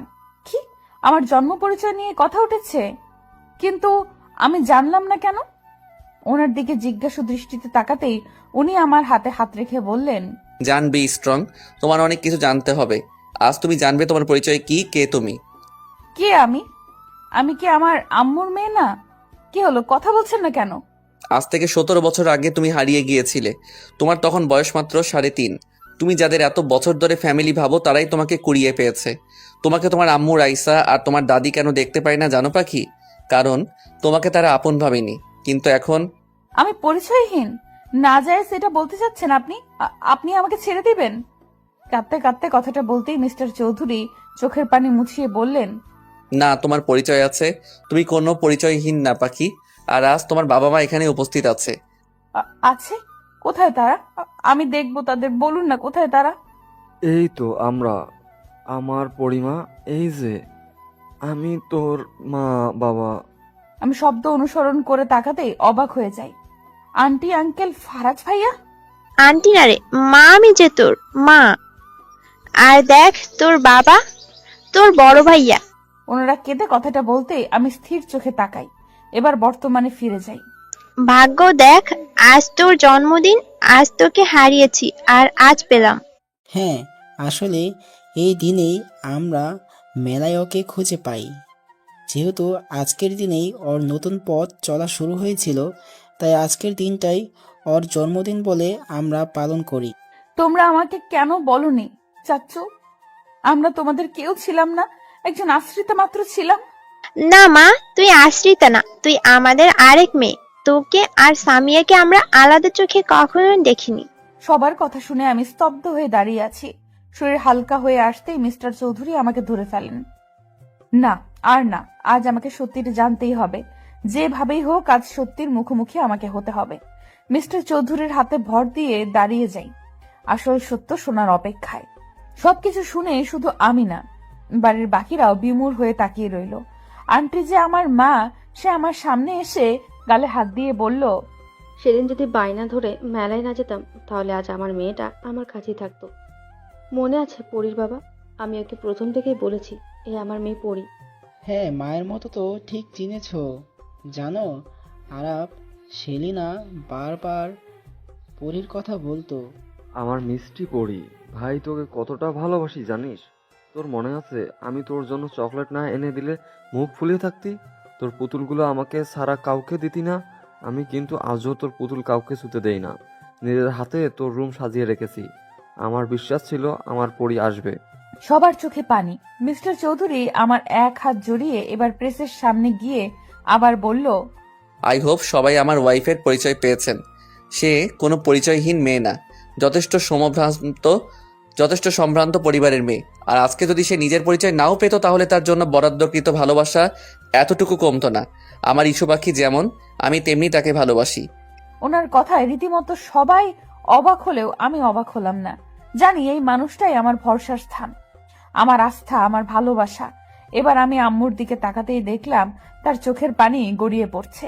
আজ প্রথম আমি এই কঠোর মানুষটাকে কাঁদতে দেখছি। আম্মুর সামনে গিয়ে দাঁড়াতেই আম্মু আমাকে জড়িয়ে হাউমাউ করে কেঁদে ওঠে। আমাকে তুই ক্ষমা করে দে মা। আমি যে তোর প্রতি এত অন্যায় করেছি তার কোনো ক্ষমা হয় না জানি। যে মেয়ের জন্য আমি তোকে অবহেলা করলাম সেই মেয়ে আমার মুখ পুড়িয়েছে, কিন্তু তুই এত ভালোবাসার পরেও তোকে কাছে টেনে নিইনি। আমাকে ক্ষমা করে দে মা। আম্মু কান্না করে কথাগুলো বলতেই আমি চোখের পানি মুছিয়ে দিয়ে বললাম, কি বলছো আম্মু তুমি? তুমি আমার আম্মু ছিলে আর থাকবেও। হ্যাঁ, এখন আমি আমার আসল বাবা মাকে পেয়েছি, কিন্তু তাই বলে কি আমার এই আম্মুকে ভুলে যাব নাকি? তুমি কেঁদো না আম্মু। আমার কথায় আম্মু মুচকি হেসে জড়িয়ে ধরলো। দাঁড়িয়ে আমার আসল মা আর শাশুড়ি আম্মুর সামনে গিয়ে তিনজনের হাত আমার হাতে নিয়ে বললাম, চৌধুরী সাহেব, দেখেছেন আমার 3টে আম্মু? তোমরা দেখেছো, আজ থেকে আমার ভালোবাসা 3 গুণ বেড়ে গেল। হ্যাঁ পাখি, এবার আমাকে মনে রাখলেই হয় তোমার। আপনি আবার? আমার কথায় সবাই হেসে দিল। রাব্বু সবাইকে কেক কাটিং এর জন্য অ্যানাউন্স করে। একে একে সবাই এলে আমিও কেক কাটতে যাই, কিন্তু রাইসাকে এক কোনায় দেখে ওর সামনে দাঁড়াই। আমাকে দেখে রাইসা নিচু তাকালে ওর হাত ধরে কেকের কাছে নিয়ে আসি। এখানে, তুই ওখানে কি করছিস? চল একসাথে কেক কাটি। খেয়াল করলাম রাইসার চোখে অশ্রুকণা ভিড় করেছে, তাই ওর এক হাত জড়িয়ে মিস্টার চৌধুরীর দিকে ইশারা করতেই উনি হ্যাঁ বোধক মাথা নাড়ে। ওনাকেও টেনে এনে কেক কাটি। আজকের দিনটা আমার জীবনের শ্রেষ্ঠ দিন। সব ভালোবাসারা আমাকে ডেকে নিচ্ছে তাদের কাছে। কি নেই আমার কাছে? তিনটে মা আছে, বাবা আছে, পুরো পরিবার আছে। সবচেয়ে গুরুত্বপূর্ণ যা আছে সে হচ্ছে আমার স্বামী, আমার ভালোবাসার মানুষ। কেক কেটে সর্বপ্রথম আমি মিস্টার চৌধুরীর মুখে ধরি। উনি আম্মু আব্বুকে দেখিয়ে দিলে আমি হেসে বলি, আপনার মতো স্বামী প্রতিটা মেয়ে ডিজার্ভ করে, যে তার স্ত্রীকে সীমাহীন ভালোবেসে মুড়িয়ে রাখে। আপনি আমার অতীত বর্তমান না জেনে বুকে ঠাঁই দিয়েছেন, কখনো এক ফোঁটা অশ্রু বের হতে দেননি। আপনি আপনার কথা রেখেছেন মিস্টার চৌধুরী।